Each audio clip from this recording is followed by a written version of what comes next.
Hey everybody, I just wanted to make a quick video to show you how you can log into your attendance this morning. I know I said that you can log on through checking your email. That's one option, but you can also log into your Google Classroom and enter a code.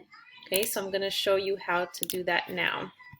So if you go to your Google Classroom, okay,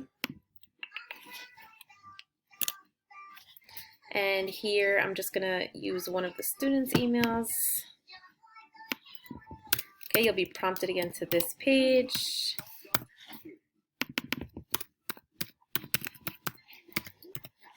Okay, sign in. And then you'll come here, right? Go to this little plus sign over here, and it says join a class, okay? If you, hold on Emma, 1 second. If you click that, you should be able to type in KLTP 2P, nope, sorry, 2QB.